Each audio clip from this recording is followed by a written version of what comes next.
El gato negro. Edgar Allan Poe.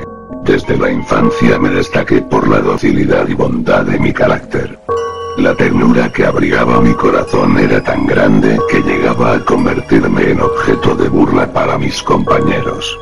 Me gustaban especialmente los animales, y mis padres me permitían tener una gran variedad. Pasaba a su lado la mayor parte del tiempo, y jamás me sentía más feliz que cuando les daba de comer y los acariciaba. Este rasgo de mi carácter creció conmigo y, cuando llegué a la virilidad, se convirtió en una de mis principales fuentes de placer. Aquellos que alguna vez han experimentado cariño hacia un perro fiel y sagaz, no necesitan que me moleste en explicarles la naturaleza o la intensidad de la retribución que recibía. Hay algo en el generoso y abnegado amor de un animal que llega directamente al corazón de aquel que con frecuencia ha probado la falsa amistad y la frágil fidelidad del hombre. Me casé joven y tuve la alegría de que mi esposa compartiera mis preferencias. Al observar mi gusto por los animales domésticos, no perdía oportunidad de procurarme los más agradables de entre ellos. Teníamos pájaros, peces de colores, un hermoso perro, conejos, un monito y un gato. Este último era un animal de notable tamaño y hermosura, completamente negro y de una sagacidad asombrosa. Al referirse a su inteligencia, mi mujer, que en el fondo era no poco supersticiosa, aludía con frecuencia a la antigua creencia popular de que todos los gatos negros son brujas metamorfoseadas. No quiero decir que lo creyera seriamente, y solo menciono la cosa porque acabo de recordarla. Plutón, tal era el nombre del gato, se había convertido en mi favorito y mi camarada. Solo yo le daba de comer y él me seguía por todas partes en casa. Me costaba mucho impedir que anduviera tras de mí en la calle. Nuestra amistad duró así varios años, en el curso de los cuales, enrojezco al confesarlo, mi temperamento y mi carácter se alteraron radicalmente por culpa del demonio. Intemperancia. Día a día me fui volviendo más melancólico, irritable e indiferente hacia los sentimientos ajenos. Llegué, incluso, a hablar descomedidamente a mi mujer y terminé por infligirle violencias personales. Mis favoritos, claro está, sintieron igualmente el cambio de mi carácter. No solo los descuidaba, sino que llegué a hacerles daño.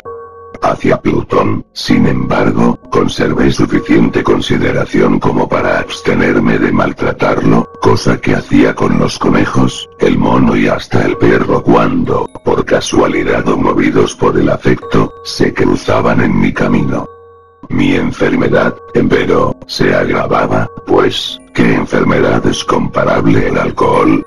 Y finalmente el mismo Plutón, que ya estaba viejo y, por tanto, algo enojadizo, empezó a sufrir las consecuencias de mi mal humor. Una noche en que volvía a casa completamente embriagado, después de una de mis correrías por la ciudad, me pareció que el gato evitaba mi presencia. Lo alcé en brazos, pero, asustado por mi violencia, me mordió ligeramente en la mano. Al punto se apoderó de mí una furia demoníaca y ya no supe lo que hacía. Fue como si la raíz de mi alma se separara de golpe de mi cuerpo. Una maldad más que diabólica, alimentada por la ginebra, estremeció cada fibra de mi ser. Sacando del bolsillo del chaleco un cortaplumas, lo abrí mientras sujetaba al pobre animal por el pescuezo y, deliberadamente, le hice saltar un ojo. Enrojezco, me abrazo, tiemblo mientras escribo tan condenable atrocidad. Cuando la razón retornó con la mañana, cuando hube disipado en el sueño los vapores de la orgía nocturna, sentí que el horror se mezclaba con el remordimiento ante el crimen cometido. Pero mi sentimiento era débil y ambiguo, no alcanzaba a interesar al alma. Una vez más me hundí en los excesos, y muy pronto ahogué en vino los recuerdos de lo sucedido. El gato, entretanto, mejoraba poco a poco. Cierto que la órbita donde faltaba el ojo presentaba un horrible aspecto, pero el animal no parecía sufrir ya. Se paseaba, como de costumbre, por la casa, aunque, como es de imaginar, huía aterrorizado al verme.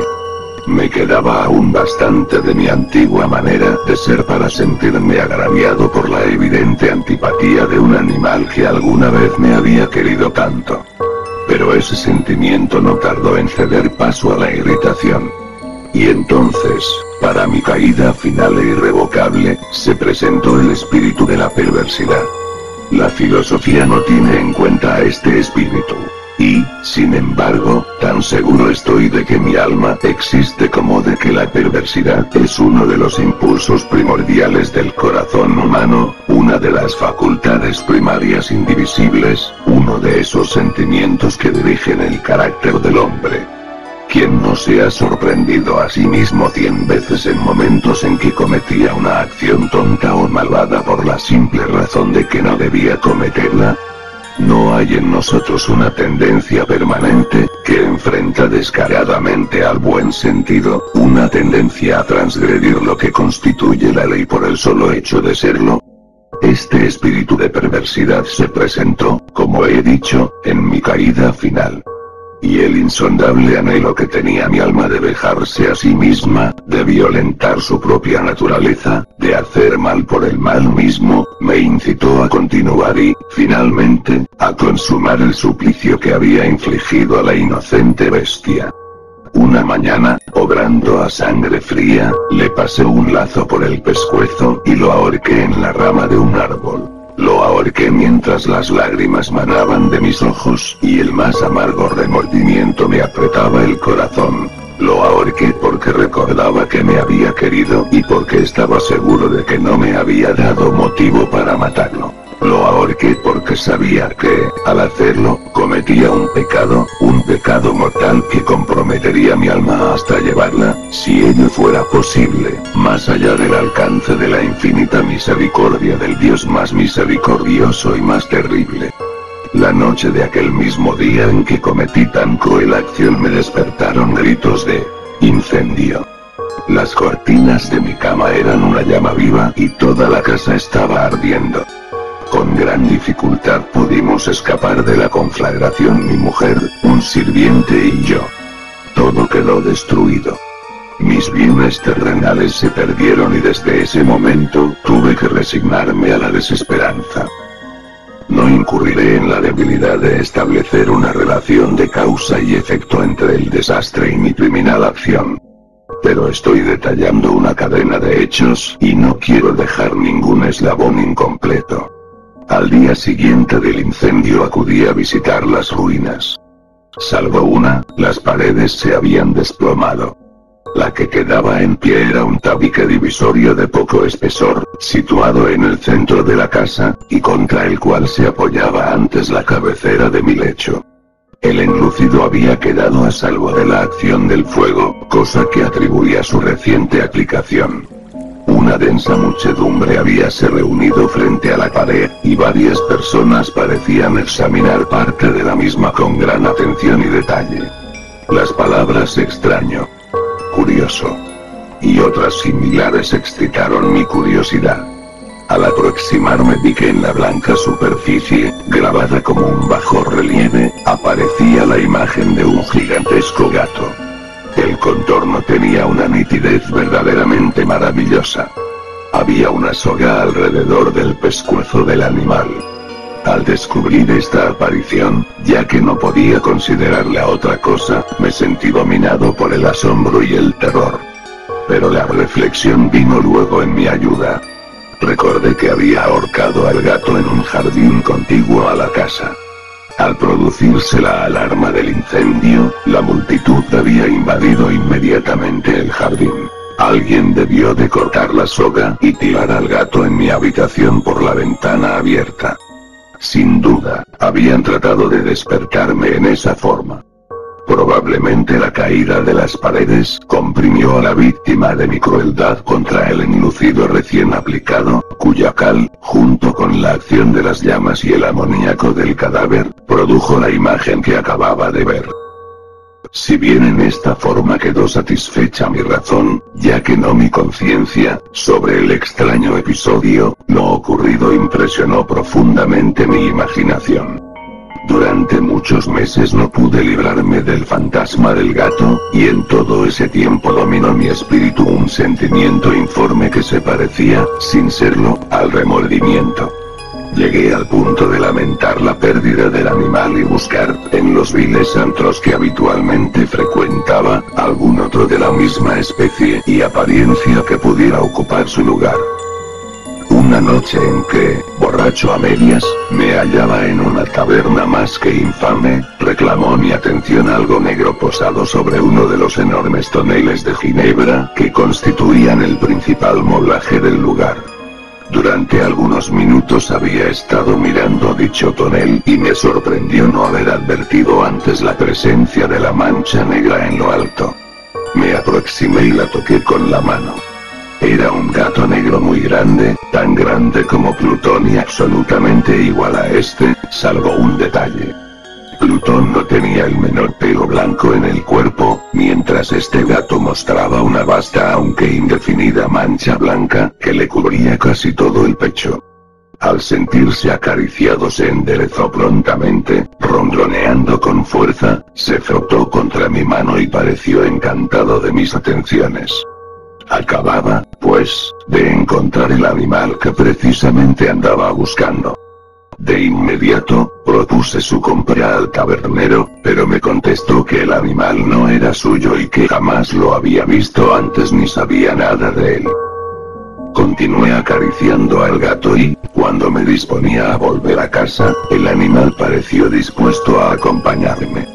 Le permití que lo hiciera, deteniéndome una y otra vez para inclinarme y acariciarlo.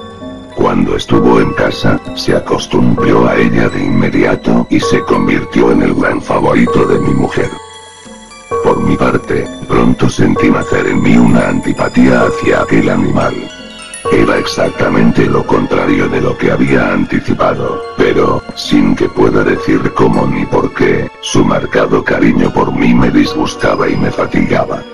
Gradualmente, el sentimiento de disgusto y fatiga creció hasta alcanzar la amargura del odio. Evitaba encontrarme con el animal. Un resto de vergüenza y el recuerdo de mi crueldad de antaño me vedaban maltratarlo. Durante algunas semanas me abstuve de pegarle o de hacerlo víctima de cualquier violencia. Pero gradualmente, muy gradualmente, llegué a mirarlo con inexpresable odio y a huir en silencio de su detestable presencia, como si fuera una emanación de la peste.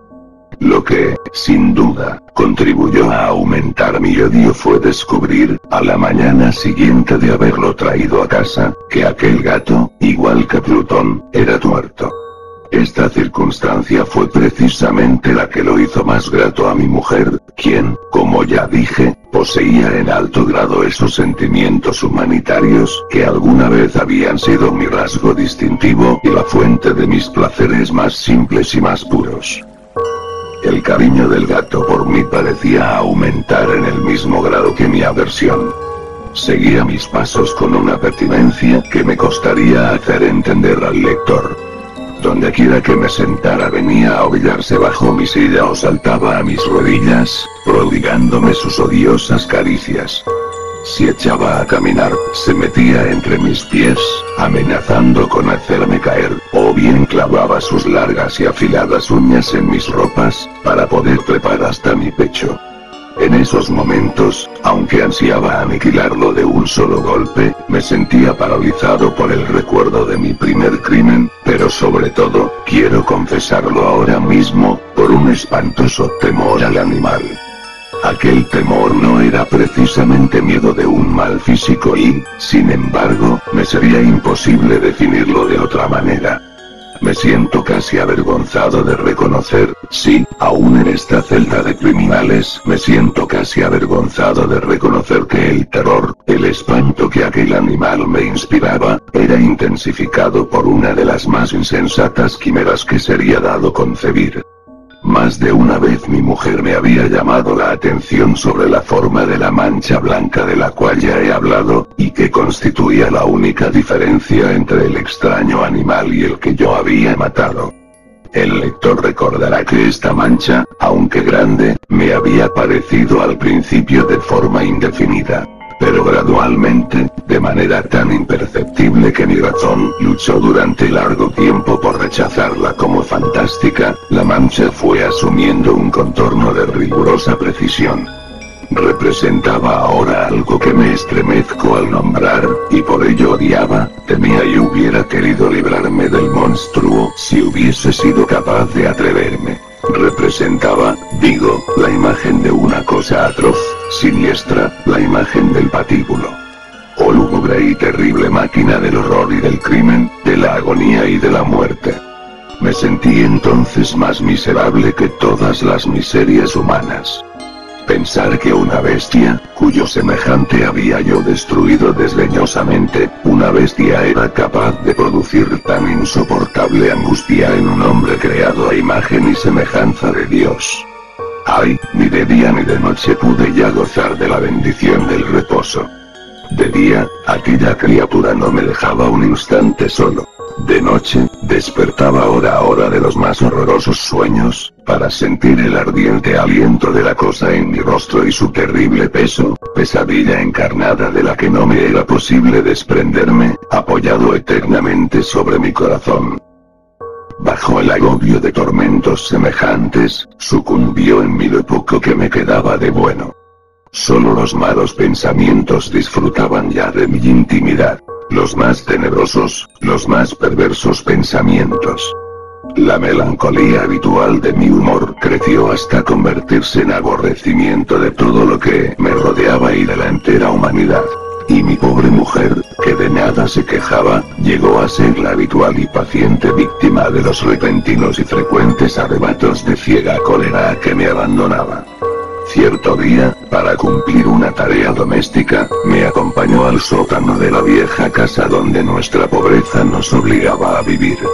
El gato me siguió mientras bajaba la empinada escalera y estuvo a punto de tirarme cabeza abajo, lo cual me exasperó hasta la locura. Alzando un hacha y olvidando en mi rabia los pueriles temores que hasta entonces habían detenido mi mano, descargué un golpe que hubiera matado instantáneamente al animal de haberlo alcanzado. Pero la mano de mi mujer detuvo su trayectoria. Entonces, llevado por su intervención a una rabia más que demoníaca, me zafé de su abrazo y le hundí el hacha en la cabeza. Sin un solo quejido, cayó muerta a mis pies. Cumplido este espantoso asesinato, me entregué al punto y con toda sangre fría a la tarea de ocultar el cadáver. Sabía que era imposible sacarlo de casa, tanto de día como de noche, sin correr el riesgo de que algún vecino me observara. Diversos proyectos cruzaron mi mente. Por un momento pensé en descuartizar el cuerpo y quemar los pedazos. Luego se me ocurrió cavar una tumba en el piso del sótano. Pensé también si no convenía arrojar el cuerpo al pozo del patio o meterlo en un cajón, como si se tratara de una mercadería común, y llamar a un mozo de cordel para que lo retirara de casa. Pero, al fin, di con lo que me pareció el mejor expediente y decidí emparedar el cadáver en el sótano, tal como se dice que los monjes de la Edad Media emparedaban a sus víctimas. El sótano se adaptaba bien a este propósito. Sus muros eran de material poco resistente y estaban recién revocados con un mortero ordinario, que la humedad de la atmósfera no había dejado endurecer. Además, en una de las paredes se veía la saliencia de una falsa chimenea, la cual había sido rellenada y tratada de manera semejante al resto del sótano. Sin lugar a dudas, sería muy fácil sacar los ladrillos en esa parte, introducir el cadáver y tapar el agujero como antes, de manera que ninguna mirada pudiese descubrir algo sospechoso. No me equivocaba en mis cálculos. Fácilmente saqué los ladrillos con ayuda de una palanca y, luego de colocar cuidadosamente el cuerpo contra la pared interna, lo mantuve en esa posición mientras aplicaba de nuevo la mampostería en su forma original. Después de procurarme argamasa, arena y cerda, preparé un enlucido que no se distinguía del anterior y revoqué cuidadosamente el nuevo enladrillado. Concluida la tarea, me sentí seguro de que todo estaba bien. La pared no mostraba la menor señal de haber sido tocada. Había barrido hasta el menor fragmento de material suelto. Miré en torno, triunfante, y me dije: aquí, por lo menos, no he trabajado en vano. Mi paso siguiente consistió en buscar a la bestia causante de tanta desgracia, pues al final me había decidido a matarla. Si en aquel momento el gato hubiera surgido ante mí, su destino habría quedado sellado, pero, por lo visto, el astuto animal, alarmado por la violencia de mi primer acceso de cólera, se cuidaba de aparecer mientras no cambiara mi humor. Imposible describir o imaginar el profundo, el maravilloso alivio que la ausencia de la detestada criatura trajo a mi pecho. No se presentó aquella noche, y así, por primera vez desde su llegada a la casa, pude dormir profunda y tranquilamente. Sí, pude dormir, aún con el peso del crimen sobre mi alma. Pasaron el segundo y el tercer día y mi atormentador no volvía. Una vez más respiré como un hombre libre. Aterrado, el monstruo había huido de casa para siempre. Ya no volvería a contemplarlo. Gozaba de una suprema felicidad, y la culpa de mi negra acción me preocupaba muy poco. Se practicaron algunas averiguaciones, a las que no me costó mucho responder. Incluso hubo una perquisición en la casa. Pero, naturalmente, no se descubrió nada. Mi tranquilidad futura me parecía asegurada. Al cuarto día del asesinato, un grupo de policías se presentó inesperadamente y procedió a una nueva y rigurosa inspección. Convencido de que mi escondrijo era impenetrable, no sentí la más leve inquietud. Los oficiales me pidieron que los acompañara en su examen. No dejaron hueco ni rincón sin revisar. Al final, por tercera o cuarta vez, bajaron al sótano. Los seguí sin que me temblara un solo músculo. Mi corazón latía tranquilamente, como el de aquel que duerme en la inocencia. Me paseé de un lado al otro del sótano. Había cruzado los brazos sobre el pecho y andaba tranquilamente de aquí para allá. Los policías estaban completamente satisfechos y se disponían a marcharse. La alegría de mi corazón era demasiado grande para reprimirla. Ardía en deseos de decirles, por lo menos, una palabra como prueba de triunfo y confirmar doblemente mi inocencia. Caballeros, dije, por fin, cuando el grupo subía la escalera, me alegro mucho de haber disipado sus sospechas. Les deseo felicidad y un poco más de cortesía. Dicho sea de paso, caballeros, esta casa está muy bien construida. En mi frenético deseo de decir alguna cosa con naturalidad, casi no me daba cuenta de mis palabras. Repito que es una casa de excelente construcción. Estas paredes, ya se marchan ustedes, caballeros, tienen una gran solidez. Y entonces, arrastrado por mis propias bravatas, golpeé fuertemente con el bastón que llevaba en la mano sobre la pared del enladrillado tras de la cual se hallaba el cadáver de la esposa de mi corazón. Que Dios me proteja y me libre de las garras del archidemonio. Apenas había cesado el eco de mis golpes, cuando una voz respondió desde dentro de la tumba. Un quejido, sordo y entrecortado al comienzo, semejante al sollozar de un niño, que luego creció rápidamente hasta convertirse en un largo, agudo y continuo alarido, anormal, como inhumano, un aullido, un clamor de lamentación, mitad de horror, mitad de triunfo, como solo puede haber brotado en el infierno de la garganta de los condenados en su agonía y de los demonios exultantes en la condenación. Hablar de lo que pensé en ese momento sería locura. Presa de vértigo, fui tambaleándome hasta la pared opuesta. Por un instante el grupo de hombres en la escalera quedó paralizado por el terror. Luego, una docena de robustos brazos atacaron la pared, que cayó de una pieza. El cadáver, ya muy corrompido y manchado de sangre coagulada, apareció de pie ante los ojos de los espectadores. Sobre su cabeza, con la roja boca abierta y el único ojo como de fuego, estaba agazapada la horrible bestia cuya astucia me había inducido al asesinato y cuya voz delatadora me entregaba al verdugo. Había emparedado al monstruo en la tumba.